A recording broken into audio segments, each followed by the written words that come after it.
Hello students, आप सभी का स्वागत है।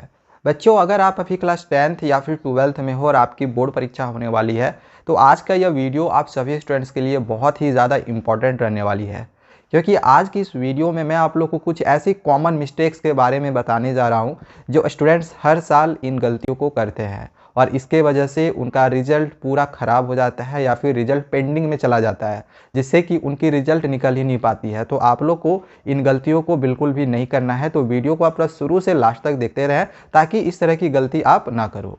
तो चलिए एक एक करके हम इन गलतियों को समझते हैं। सबसे पहली जो गलती करते हैं वो ये है कि ब्लू और ब्लैक पेन के अलावा भी बहुत ऐसे स्टूडेंट्स हैं जो कि कलरफुल पेन्स का यूज़ करते हैं, जो कि आपको बिल्कुल भी बोर्ड परीक्षा में इसका उपयोग नहीं करना है। आपको ओनली ब्लू और ब्लैक पेन का ही यूज़ करना है। इसके अलावा आप लोग को और कोई भी दूसरा कलर का पेन का यूज़ नहीं करना है। और दूसरी इंपॉर्टेंट चीज़ कि आपको कलर का तो यूज़ बिल्कुल ही नहीं करना है। जैसे अगर कोई भी सब्जेक्ट में अगर कोई आपका डायग्राम बनाने के लिए रहता है तो आप डायग्राम अगर बनाते हो तो डायग्राम को बहुत सारे ऐसे बच्चे होते हैं जो कि कलर कर देते हैं, लेकिन आप लोग कलर नहीं करना है। ठीक है, अगर कलर भी अगर आप करना चाहते हो तो आप पेंसिल स्केच कर सकते हो, बट आप लोग को कलर फिल नहीं करना है और ब्लू और ब्लैक पेन के अलावे कोई भी दूसरा कलर तो यूज़ ही नहीं करना है। ठीक है, इस बात का ध्यान में रखें। दूसरी बात, अक्सर ऐसा देखा जाता है कि स्टूडेंट्स जब अपने एग्जामिनेशंस में कॉपी के आंसर्स को लिखते हैं तो वो अपने साथ नए नए कलम लेके जाते हैं। तो ये गलती भी ना करें, आपके पास पुरानी कलमें होनी चाहिए। अब ऐसा नहीं कि पूरा रिफ़िल ख़त्म हो, थोड़ी बहुत रिफ़िल ख़त्म उसमें हो जानी चाहिए। या फिर आप नई कलम लिख के पहले आप अपने कॉपी में घर में कुछ लिख लिया करो, उसके बाद फिर उसी कलम को आप एग्जामिनेशन हॉल में यूज़ करो। और एटलीस्ट आपके पास 2 कलम तो होनी ही चाहिए।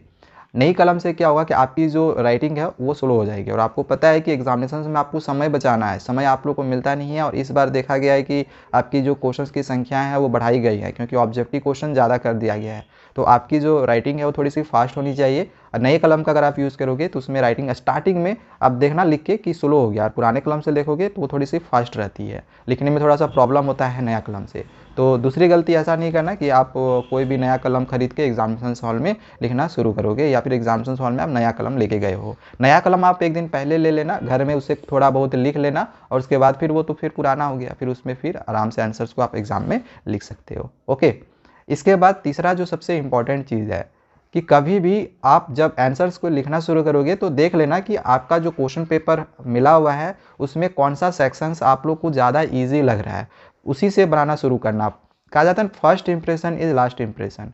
आप में जो भी आपके फ्रंट पेज सबसे शुरुआत में आपने जो आंसर्स लिखा हुआ है तो उसी के अनुसार आपके एग्जामिनर आपको जज करते हैं कि इस बच्चा का आगे का जो आंसर है आखिर वो कैसा होगा। तो स्टार्टिंग में अगर आप सही सही बनाते हो तो एग्जामिनर के नज़र में आप अच्छे बन जाओगे। फिर आपके जो बाद के कॉपी होंगे, बाद के जो पेजेस होंगे, तो वो एग्जामिनर आपका काफ़ी अच्छा से साइन करता है और आपको मार्क्स देने की वो कोशिश करता है। ठीक है, तो पहला जो पेज होगा वो आप लोग को काफ़ी अच्छा से लिखना है, उसमें कोई भी गलती नहीं करना है, किसी तरह का कोई भी मिस्टेक्स नहीं होना चाहिए, काटना नहीं चाहिए। ठीक है, तो इस बात का खासा ध्यान रखना कि जो भी सेक्शन आएगा, ज़रूरी नहीं है कि सेक्शन ए का क्वेश्चन आ रहा है तो नहीं आ रहा है तो हम सेक्शन ए से ही बनाना शुरू कर दिए। जो सेक्शन आएंगे पहले उसी सेक्शंस के क्वेश्चंस की शुरुआत करनी है।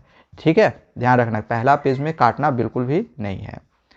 एक और इम्पॉर्टेंट चीज़ नेक्स्ट जो है, आप लोग को जब आप एग्जामिनेशंस में दे रहे होगे तो उस समय अटेंडेंस शीट दिया जाता है। तो बहुत बार ऐसा होता है कि आपकी अटेंडेंस कुछ बच्चों के द्वारा मिस हो जाती है, बना नहीं पाते हैं। हालांकि उसके लिए टीचर बार बार अवेयर करते रहते हैं कि आप लोगों ने अटेंडेंस शीट पे साइन किया कि नहीं किया। लेकिन बहुत बार ऐसा होता है कि बच्चे लिखने में इतने ज़्यादा व्यस्त हो जाते हैं कि अटेंडेंस शीट पे उनका ध्यान ही नहीं जाता है। तो अटेंडेंस शीट पे अपना सिग्नेचर उसमें ज़रूर लिख लेना, अपना सिग्नेचर का साइन कर लेना। अटेंडेंस बनाना ज़रूरी है, वरना ऐसा होगा कि आपको अब्सेंट मान दिया जाएगा। आपके कॉपी तो आपकी लिखी हुई होंगी लेकिन आपको माना जाएगा कि आप एग्जामिनेशन दिए ही नहीं हो। तो इससे आपकी जो रिज़ल्ट है वो पेंडिंग में फिर चली जाएगी, या फिर उस सब्जेक्ट में आपका अब्सेंट कर दिया जाएगा, जिससे कि आपको फेल कर दिया जाएगा। तो ऐसा बिल्कुल भी गलती ना करना कि अटेंडेंस शीट में सिग्नेचर ही नहीं करें। ठीक है, टीचर हमेशा बोलते रहते हैं कि अटेंडेंस शीट देख दिया गया है, आप लोग फिल कर लो, या फिर जब वो लेके जाते हैं तो उससे पहले भी एक बार बता दिया जाता है कि सबने साइन किया या फिर नहीं किया। तो टीचर की बातों को थोड़ा सा ध्यान से सुनना, जो भी वो इंस्ट्रक्शंस देंगे। ठीक है, और हाँ, सबसे और एक इम्पॉर्टेंट बात है कि कॉपी को फिल करना सही से, ये बहुत ज़्यादा ज़रूरी है। जो फ्रंट पेज रहती है उसमें बहुत सारे ओमार सीट भी रहते हैं, उसमें बहुत सारी चीज़ें फिल करनी होती है, तो उसको ध्यान से थोड़ा फिल करना, कुछ गलत मत करना, इससे आपकी रिज़ल्ट पेंडिंग में जाएंगी। ठीक है, अगर किसी तरह कोई मिस्टेक होगा तो रिजल्ट पेंडिंग में जाएगी, इसमें आप फेल तो नहीं होगे बट पेंडिंग में जाएंगी, बाद में उसके लिए बहुत सारा फिर आपको प्रोसेस होकर गुजरना पड़ेगा। तो उन मुसीबत को हम क्यों मोल लें, तो क्यों ना हम पहले से ही जो आपकी फ्रंट पेज है वो सही सही भरे, आराम से भरना। जो चीज़ें नहीं समझ में आएंगी, आपके जो भी एग्ज़ाम ले रहे होंगे उन टीचर से एक बार पूछ लेना कि सर इसमें क्या भरना है। ऐसा नहीं कि जो नहीं आया वो भी भर लिया, एकदम ध्यान से भरना है। वाइटनर का, ऐसे वाइटनर आप लेके जा सकते हो बट कोशिश करना है कि वाइटनर का आप यूज़ ना करो, क्योंकि टीचर भी इस चीज़ का वहाँ पे खासा इंस्ट्रक्शन देते हैं कि वाइटनर का यूज़ नहीं करना है। क्योंकि होता क्या है कि जो ओमार सीट होती है उनकी स्कैनिंग होती है, तो अगर आप वाइटनर चला देते हो तो उसकी स्कैनिंग नहीं हो पाएगी। तो इसीलिए बोला जाता है कि आप लोग को वाइटनर का यूज़ ना करो, ये आप लोग के लिए ज़्यादा सही रहेगा। ठीक है, और हाँ, जब आप एग्ज़ाम, नेक्स्ट पॉइंट जो है देख लेना, जब आप जिस सीट पे बैठे हुए होगे तो वहाँ के जो आसपास में है वहाँ पे कुछ ऐसा कागज़ वगैरह तो नहीं है ना। नहीं तो बहुत बार ऐसा होता है कि आप बैठे हुए अगल बगल में कोई कागज़ का टुकड़ा होता है, तो टीचर आपको उसमें गलत समझने लगेंगे, कि उनको लगेगा कि ये कागज़ का टुकड़ा आप ही का है, तो फिर आपको वहाँ पे खड़ा करके आपसे पूछताछ कर सकते हैं, या फिर आपकी कॉपी भी वो छीन के रख सकते हैं, तो इससे आपका समय जाएगा। तो हम ऐसा मुसीबत मोल ही नहीं लें, देख लेंगे अपना थोड़ा सा डेस्क वगैरह चेक कर लेना। बहुत बार कागज़ मोड़ के बहुत सारे बच्चे रख देते हैं, डेस्क के अंदर रख देते हैं, आपके नीचे हो सकता है, तो अगल बगल देख लेना कि कोई कागज़ का टुकड़ा तो नहीं पड़ा हुआ है, अगर है तो उठा के उसको टीचर को दे दो, या फिर डस्टबिन में वहाँ पे रखा हुआ होगा उसको फेंक देना।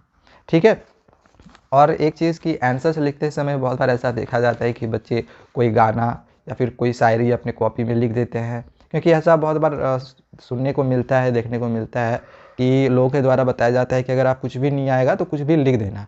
देखो, कुछ भी नहीं लिखना है। कुछ भी लिखने का मतलब ये नहीं कि हम कोई गाना या फिर कोई शायरी लिख के आ गए हो, नहीं। आप जैसे कोई क्वेश्चन है, जैसे असहयोग आंदोलन के बारे में ही मान के चलो, एक एग्जाम्पल बता रहा हूँ, असहयोग आंदोलन के बारे में ही पूछा गया है। अब उसमें हम कोई गाना या कोई शायरी लिखने के बजाय अगर हम गांधी जी के बारे में अगर कुछ लिख दे तो वो सही है, वो ठीक है, उसमें आपको कुछ नंबर भी दे दिया जाएगा। बट आप उसमें गाना या फिर शायरी लिख दोगे तो फिर ये टीचर की नज़र में आप वहाँ पे सही नहीं रहोगे, और आपके जो मार्क्स होंगे भी ना, तो बहुत बार ऐसा लगता है कि ये तो बच्चा डिजर्व ही नहीं करता है। तो ये गलती नहीं करना। टीचर को पता चल जाता है कि अगर आप कोई गलत मतलब गाना या शायरी लिखते हो तो। हाँ, अगर आप उसमें कुछ दूसरा कुछ भी लिखते हो, कोई एक टॉपिक ही आपने कुछ जैसे याद करके आप बहुत सारी चीज़ें गए हो, अब वो याद किया हुआ नहीं मिला तो उसका आंसर हम उसमें लिख दिए, तो ये चलेगा, ठीक है। नहीं आ रहा है तो हम कुछ लिख सकते हैं, गाना शायरी ये सब नहीं लिखना है। ठीक है, ध्यान रखना इस चीज़ को। और एक लास्ट गलती कि स्टेप वाइज नहीं लिखना, खास करके मैथमेटिक्स में।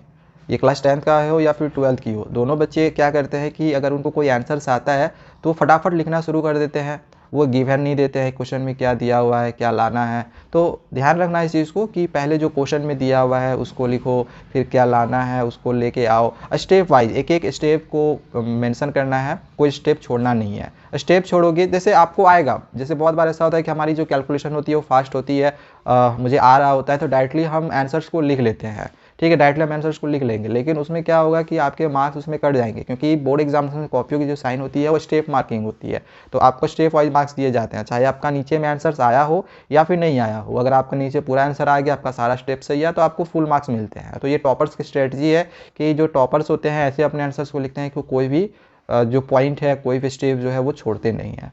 तो इन बातों को ध्यान में रखो ताकि आपका रिजल्ट अच्छा आए, आप मार्क्स अच्छा ला सको अपने एग्जामिनेशंस में। सो आज के लिए बच्चों बस इतना ही। अगर किसी तरह का कोई भी क्वेश्चन होगा तो कमेंट करना। आगे आप लोग की जो एडमिट कार्ड है वो भी बहुत ही जल्दी अब आ जाएंगी, डेट शीट भी आएगा। तो आगे और भी जो भी इंफॉर्मेशन है तो वो मैं आप लोगों को देता रहूँगा। तो चैनल को सब्सक्राइब करके रखना। Thank you, bye bye.